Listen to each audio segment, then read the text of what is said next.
Você já ouviu falar da Lei Magnitsky? Parece nome de ficção, mas essa legislação é real, poderosa e vem causando impacto internacional há mais de uma década.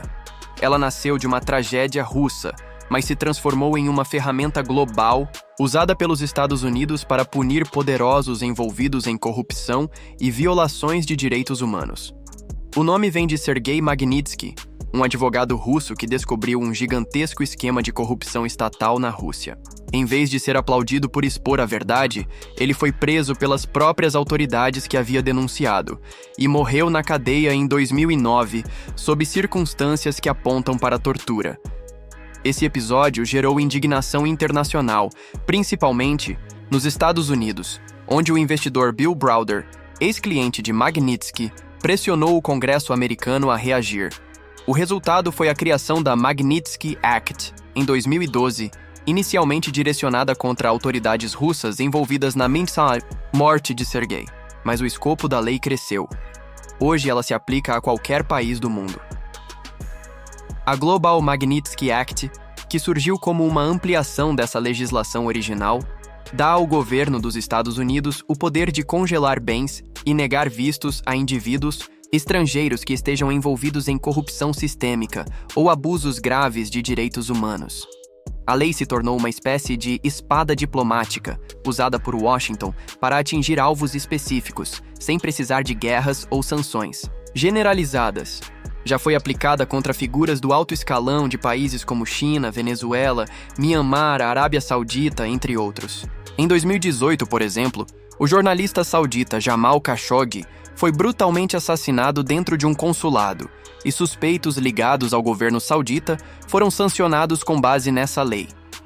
É uma forma de os Estados Unidos afirmarem sua política externa baseada em valores democráticos e direitos humanos, mesmo que isso, na prática, também sirva a interesses geopolíticos. E agora, um nome brasileiro entrou no radar desse poderoso instrumento legal: o ministro do STF, Alexandre de Moraes.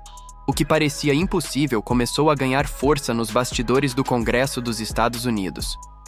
O senador Marco Rubio, um dos parlamentares mais influentes na política externa americana e conhecido por seu posicionamento firme contra regimes autoritários, confirmou que está analisando, junto a outros congressistas, a possibilidade de aplicar a Lei Magnitsky contra Alexandre de Moraes. A justificativa? Acusações de abuso de poder, censura sistemática e perseguição a opositores políticos no Brasil. A movimentação ganhou força após uma série de decisões do ministro envolvendo bloqueios de redes sociais, ordens de prisão contra influenciadores e políticos ligados à direita e restrições ao que seus críticos chamam de liberdade de expressão.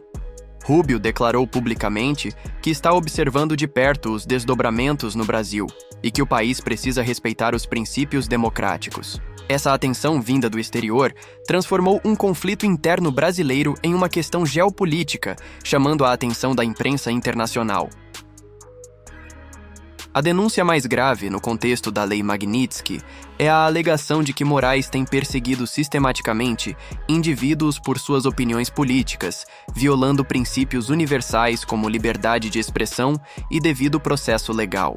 Entre os alvos de suas decisões estão jornalistas, influenciadores digitais, parlamentares eleitos e até mesmo cidadãos comuns que teriam feito postagens críticas ao Supremo ou ao processo eleitoral.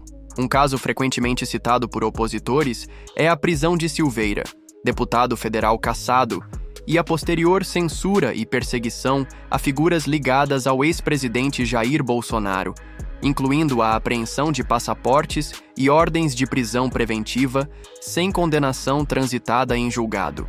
O argumento é que tais medidas configuram retaliações políticas travestidas de decisões jurídicas, o que violaria princípios fundamentais da Declaração Universal dos Direitos Humanos, como a presunção de inocência e o direito à liberdade de opinião. Outro ponto que está sendo analisado no Congresso americano é a suposta tentativa de interferência nas eleições brasileiras por parte do ministro. Parlamentares conservadores dos Estados Unidos estão questionando se houve utilização do aparato judicial para silenciar opositores e influenciar o resultado eleitoral. A suspensão de canais de comunicação ligados à direita, como perfis. No Telegram, YouTube e Twitter de influenciadores bolsonaristas são tratados por esses congressistas como provas de um sistema de censura institucionalizado dentro do Brasil. O bloqueio de aplicativos inteiros, sob justificativas de combate à desinformação, também é citado como um exemplo de como o poder judiciário, nas mãos de uma única figura, estaria sendo usado para moldar o discurso público. Para críticos internacionais, isso é algo que fere diretamente os padrões democráticos e os princípios da liberdade digital defendidos por países ocidentais, especialmente os Estados Unidos. Se o Congresso dos Estados Unidos decidir levar adiante esse processo, Moraes poderá sofrer sanções pessoais como congelamento de ativos, proibição de entrada nos Estados Unidos e bloqueio de contas. Mesmo que ele não tenha bens ou intenção de viajar para o país, o impacto simbólico seria gigantesco. Um ministro do STF, sendo alvo de uma sanção internacional, colocaria o Brasil em uma posição delicada perante a comunidade internacional e abriria precedentes incômodos para as relações diplomáticas futuras. Mas enquanto isso não se concretiza, o mundo observa o embate entre as instituições brasileiras e a pressão internacional. Alexandre de Moraes se tornou uma figura emblemática nesse cenário, admirado por uns, criticado por outros, mas agora, acima de tudo, vigiado por olhos além das fronteiras. E agora eu quero saber a sua opinião. Você acha que a Lei Magnitsky deveria mesmo ser aplicada a Alexandre de Moraes? E se você curtiu esse vídeo, já deixa o like, se inscreve no canal e compartilha com alguém que precisa entender o que está acontecendo nos bastidores da política internacional.